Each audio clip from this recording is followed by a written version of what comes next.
कहते हैं कि दुश्मन का दुश्मन दोस्त होता है और सियासत में कोई किसी का न मुस्तकिल दुश्मन होता है न ही दोस्त।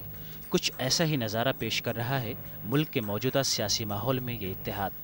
24 नवंबर से शुरू होने वाले पार्लियामेंट के विंटर सेशन में मोदी हुकूमत को एक साथ मिलकर घेरने के लिए Samajwadi party, RJD, Janata Dal United, Janata Dal secular, Indian nation Lokdal और कमल मुरारका की समाजवादी जनता पार्टी एक प्लेटफॉर्म पर इकट्ठा हुई हैं।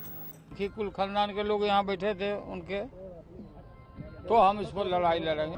बहुत ही सार्थक बैठक रही है और सब लोगों ने एकजुटता पर बल दिया है और यहाँ तक कि एका पर बल दिया है। जबकि कामयाबी और किस्मत के 7वें आसमान पर बैठी बीजेपी इस इत्तेहाद को इन पार्टियों के लिए महज खुशफहमी का एक जरिया बता रही है। यही नीतीश कुमार थे जो लालू प्रसाद को कह रहे थे कि जंगल राज को लाने वाले लालू प्रसाद यादव है, और आज उन्हीं के साथ वो एक साथ गलबहिए लगा रहे हैं। तो ये बहुत स्पष्ट है कि ये डर के मारे ऐसा कर रहे हैं।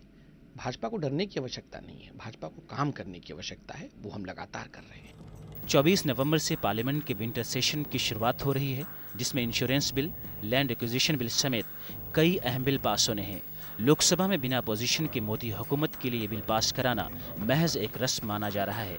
ऐसे में अगर इस इत्तेहाद की ताकत को देखें तो पार्लियामेंट की लोकसभा की 543 सीटों में इनके पास महज 15 सीटें हैं, जबकि राज्यसभा की 245 सीटों में से इनके पास 25 सीटें हैं। सियासी माहिरीन की नज़र में फिर भी इन पार्टियों के हक में ये एक बेहतर कदम है। इस गुलाबी ठंडक में मुल्क का चढ़ता हुआ सियासी पारा पार्टियों को आने वाले दिनों में यूपी और बिहार में होने वाले रियासती इंतखाबात के मफाद, पेश होने वाले खतरात और पार्टी के मफाद के मद्देनज़र खुद एहतसाबी पर मजबूर किए हुए है। ज़राए के मुताबिक आने वाले दिनों में इस इत्तेहाद को लेफ्ट पार्टियों का भी साथ मिल सकता है।